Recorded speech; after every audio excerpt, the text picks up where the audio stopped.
Continuando aqui o vídeo, né? Que eu acabei que no final comecei a falar sobre a soberania de Deus, a escolha humana, a vida eterna, né? E aí, como que fica a questão, né, de Judas, né? E aí, Judas, ele chegou a ter o Espírito Santo nele?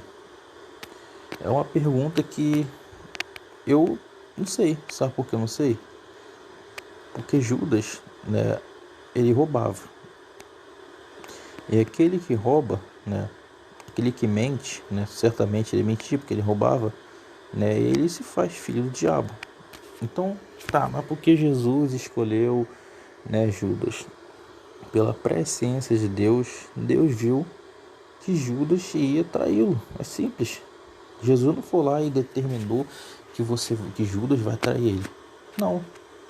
Jesus simplesmente escolheu, olha, já sei que esse aqui vai agir assim, então não vou escolher esse aqui, né, para dar o exemplo, porque eu sei que muitos vão surgir e vão fazer isso.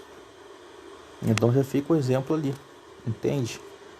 É um mal, é uma coisa lamentável que aconteceu, mas ele usou aquela situação que aconteceu, que ele viu que acontecer, não que ele determinou, usou em seu favor e também no nosso favor. Né? Isso explica. Agora a questão é, Judas ele fazia obra, ele estava ali, ele era um dos 12, né? Certamente ele conseguia, né? Curar enfermos, né? Expulsar demônios, né? Mas a palavra de Deus diz, né? Muitos, né? Dirão meu nome, mas nós fizemos isso, expulsão de demônio, curamos em seu nome. Jesus disse que Jesus não os conhece. O que faz a gente ser conhecido diante de Deus? A gente tem que ter o Espírito Santo. O Espírito Santo é o que garante a nossa salvação. Então, se a gente tem o Espírito de Deus, a gente é dele, ele nos conhece. Agora, se a pessoa não tem o Espírito de Deus, Deus olha para aquilo, puxa, isso aqui não é propriedade minha, isso eu não conheço, desconheço isso aí, entende? Então Judas pode muito bem ter usado o nome de Jesus, né? Jesus dava acesso a ele, né? Quando ele usava o nome de Jesus, ia lá, né? Acontecia, né? Os anjos iam lá e faziam a guerra espiritual e tal, né? Mas eu acredito que Judas não tinha o Espírito de Deus. Eu acredito que não. Pelas atitudes, né, pelos frutos que Judas dava.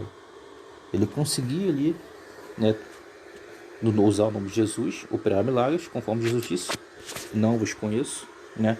Mas Judas não tinha os frutos do Espírito Santo. Judas roubava, né? Judas, ele estava ali, né, um lobo, né? Então, gente, eu entendo que isso já explica. Mas outra pergunta, por que Jesus chamou Judas de amigo? Porque afinal, se alguém chama alguém de amigo, essa pessoa o conhece, não é verdade?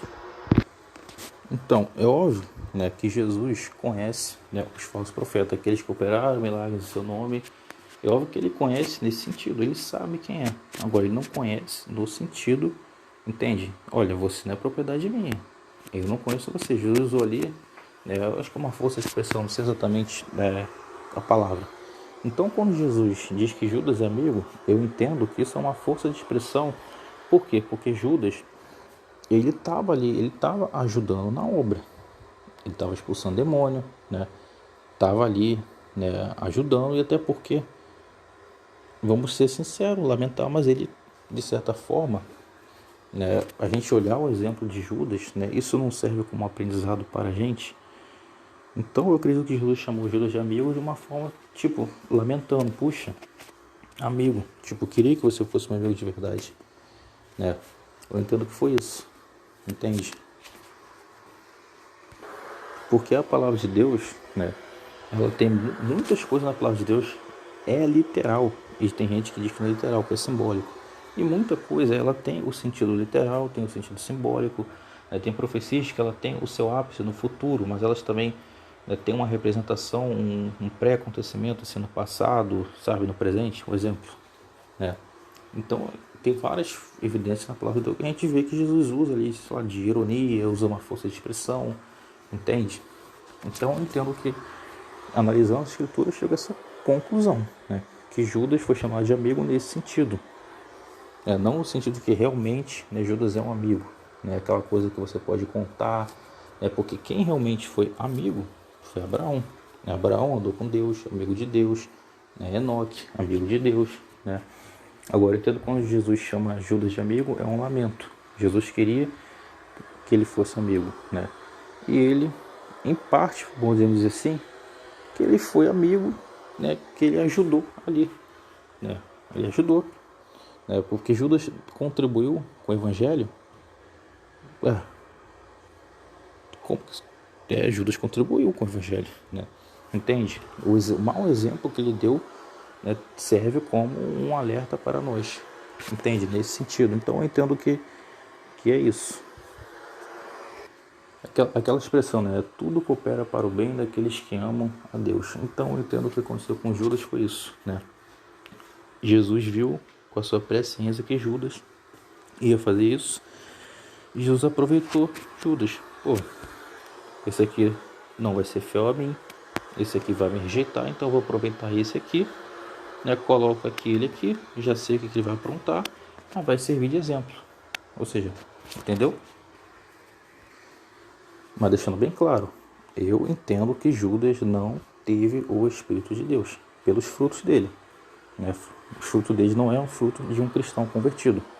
Ele só era uma pessoa ali que ele tinha um certo nível de autoridade, né, para conseguir expulsar demônios, né, fazer lá a obra lá de um discípulo, porém era um lobo, conforme Jesus disse, né, muitos dirão naquele grande dia, né, muitos dirão em meu nome, Senhor, eu expulsei demônio, curei enfermos. Jesus disse, não os conheço. Ou seja, Jesus não conhece. Por quê? Porque não é propriedade dele, não tem o Espírito dele. Então, nesse sentido, Jesus não conhece. É óbvio que no sentido, né, comum, do entendimento de conhecimento, Jesus sabe quem é, né, porque Jesus é onisciente, né, onipresente, onipotente. Então, eu acredito que a explicação é essa, sobre essa questão de Judas.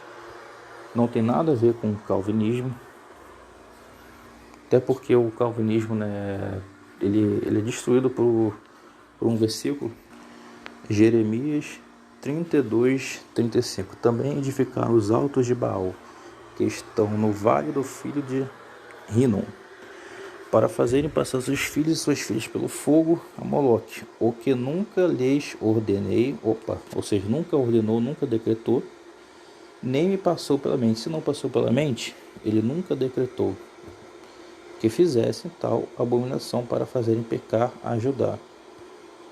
Pronto, acabou com o John Piper, acabou com o Papa Calvino, né, com o apóstolo Paulo Júnior, né, acabou. Então o calvinismo ele acaba aí. Tá, mas os outros versículos que meio que defende o calvinismo, aí é questão de você analisar as escrituras, você vai chegar ao entendimento correto, você vai entender por que tal coisa aconteceu, né? Porque a ótica calvinista ele vai te passar de um jeito. Se você vê a ótica real, aí você vai entender. Entende? Porque Faraó realmente é um fato. Deus brincou, Deus zoou com Faraó. Né? Deus falou para Faraó se arrependa. Mas Deus foi lá e endureceu o coração de Faraó. Por que Deus fez isso? Porque Faraó ele já não tinha mais salvação. Então Deus estava se vingando de Faraó dessa forma. Olha, Deus é soberano. Então Deus ele foi lá e brincou com Faraó, entendeu? A palavra de Deus diz que Deus ele zomba, o Senhor rirá do alto, o Senhor zomba dos nossos inimigos. Então ele estava zombando com o Faraó. O Faraó não tinha mais jeito, o Faraó já pecou tanto, chegou no nível, né? Isso que eu nem sabe se lá se Faraó, né? Sabe-se lá o que Faraó era, né? Tanto é que Deus zombou com o Faraó que você vê que as pragas, né, que Deus mandou, né, é uma forma de zombar, de humilhar, né, os deuses do Egito, né? Então você vê claramente isso, né? Isso não tem a ver que Deus foi lá e, sabe, teve um momento ali. Deus não tem loucura, Deus não tem hipocrisia, entende? Então Deus não fez algo ali simplesmente porque, sabe, do nada ali eu vou fazer isso aqui porque eu sou soberano e acabou. Não existe isso. Deus não age com tirania dessa forma, entende? Deus age com justiça. Deus age com justiça. Bom, é isso, vou encerrar o áudio, né? Eu gosto de repetir, gosto de repetir muito, né? Perseverar até o fim. A gente tem que perseverar até o fim, né? Deus é soberano, né? É soberano que é decretado que só vai ser salvo através de Jesus, mas é soberano que a gente tem que escolher a verdade e rejeitar a mentira. Amém?